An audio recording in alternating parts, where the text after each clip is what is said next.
Hello, all you wonderful people out there, and welcome back to my Media Museum. Today, we're going to be looking at Rush DVD releases. I want to start with that because I love dragons, and that's a great cover, but we'll get to that one a little bit later. And this was a nice box set that Rush put out called Replay Times 3 that had the original Exit Stage Left, Grace Under Pressure, and A Show of Hands DVDs consolidated again. And I bought the audio CDs of these when they came out, but I never did buy the videos. So when this box set came out, this was a no-brainer, especially since they added a fourth disc, which was the tour soundtrack. That alone would have been enough to get me to buy it. So,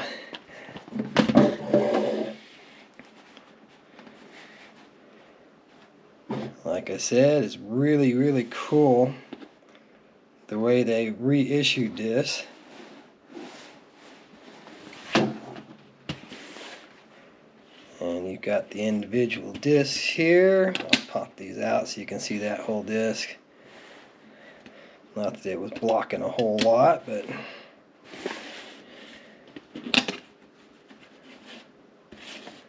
really spun around there. Hey, what's underneath there? That looks kind of, oh, it's just a 3. Just the letter 3. Not much to see there. And I was a big fan of Rush going all the way back to, I think it was around Permanent Waves when I first got into Rush. And there's the handy dandy sticker that was on the outside box. I always try to keep those if possible. You can see I got that one at Best Buy. And starting with the first booklet for Exit Stage Left.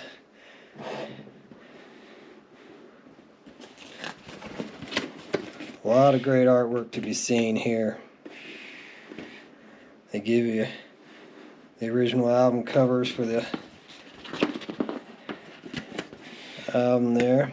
Now, All the World's a Stage is one that we've got missing here. It wasn't part of this.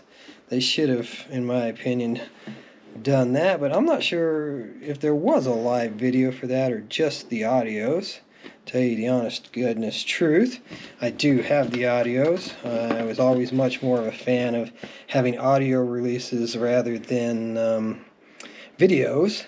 When MTV came out, I had an initial infatuation with it like everybody at the times, but I very quickly grew to not like music videos because then I started associating the songs with the videos, and instead of my own memories. You know, I hear Hot for Teacher now, and I see them running across the top of the table, and instead of me and my friends hanging out at the park. If you know what I mean. It's not that I hate videos. I actually like live videos the best. If I'm going to watch a video, I'd prefer it to be a live video and not a mini movie, mini story. These are just opinions. We've all got them, but those are mine. And so I wasn't, it's a reason why I wasn't so big on initially picking up and buying videos. I stuck with the audios. I preferred just to listen to it and have my own visuals, my own thoughts. But nothing wrong with them. There's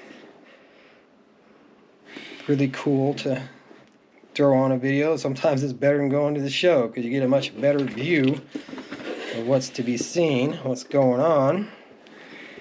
And since there's 3 booklets in this one, this might just take up the whole video, the whole episode here, just going through these booklets for this replay set, because man, there's a lot to see here. They really loaded it up for us. And there's cheating on the crosswords if you want. I was never a big Well, I should say I was never good at doing crosswords. Word finds are a little more my speed. There's a lot of people that love crosswords. I'm just, well, not good at it, and we tend not to be big fans of things that we're not good at. These are awesome videos. If you like Rush, this is definitely one you should pick up, add to your collection. Yeah, I'm going to try to keep it clean here, do a little thumb censorship. Alrighty, so that's the Exit Stage Left booklet. Following that, we've got the Grace Under Pressure, 1984. I actually saw them on this tour, Oklahoma City. Had Golden Earring opening up for them. I remember that. And the crowd didn't get too excited for Golden Earring until they started playing Twilight Zone and Radar Love. They're two really big hits that I am familiar with, but I kind of felt sorry for them because the crowd, or at least the crowd around me, and I was on the side of the floor. I wasn't on the floor, I was in the second row off of the floor on the left side. And yeah, I felt a little bit sorry for Golden Earring. This print is so small. Boy, is it small. They've got a lot to say, a lot of information for you, which is really cool. That's what you want when you buy a CD or a concert video, or heck, even a movie for that matter. I love a booklet that's full of behind-the-scenes information and pictures. And man, Rush was a band that got it right. They just did things right. It's really, really sad that Neil Peart got brain cancer and passed away on us. And if you get the Rush documentary and get some more of the story and hear some more of the background, and that picture is just pretty dark to begin with. Neil Peart had it pretty rough there near the end of his life, losing his wife and his daughter in a car accident, and then just going through some trials and tribulations, and then ending up with brain cancer. How sad. But we all have our times, we all have our fate. Happens to all of us eventually. I'm not trying to be a downer, just saying that I love Neil Peart. I thought he was an extremely talented writer. Of course, he's in the top 5 of my favorite drummers. John Bonham, Neil Peart, Keith Moon. Not sure right offhand who I would list as a 4th there, but he's definitely one of the big ones. And they put on a great show. They did. I saw them a few times. The first time was when I saw them on this particular tour, but I did see them a few other times, and they always put on a great show. Always lots of visuals. I didn't see them on their last tour, and I heard they had like washing machines up on the stage, and it's like, okay, that's a little odd, but hey, whatever, you know. They're just trying to do something different, I'm sure. And that's a real nice shot of the whole catalog up to that point. All great albums. All great albums. Well, you know, I did hear 2112. So thinking back, Permanent Waves wasn't actually when I got into them. It was probably actually a Farewell to Kings when I got into Rush. Had a friend, a new friend that moved into the neighborhood who was an enormous Rush fan. And yeah, I'd heard 2112. That was huge. But I hadn't heard a lot of their other stuff. And that was when I really got into them, was due to him. And so now we're moving on to a Show of Hands booklet. And it's very clear now, at 9.5 minutes into the video, that we'll be lucky if we finish this booklet.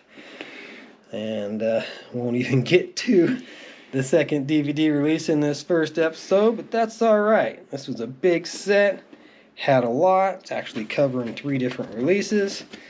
So, just lots of really cool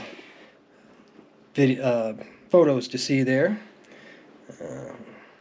I think I might have read through these at some point. That's how I love to spend my time, browsing the shelves and looking through my collections and reading the documentation. It's just sometimes when I want to put something on to watch, I spend so much time trying to figure out what I want to watch that I never even get to watch anything. That's part of the drawbacks to having a large library, is figuring out what you want to watch at any given time, any given day. That's why I love to have company come over, and I always let them pick, because hey, you're doing me a favor by picking out a movie for us to watch together. And I don't have to figure it out.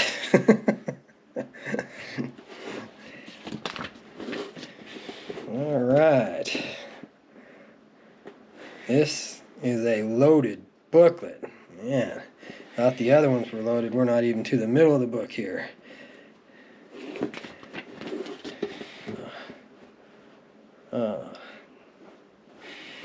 I'm really impressed with this, not having cracked this open in a few years. It's really, really nice. That's just a really super dark photo there, but really, really nice to revisit this today with you.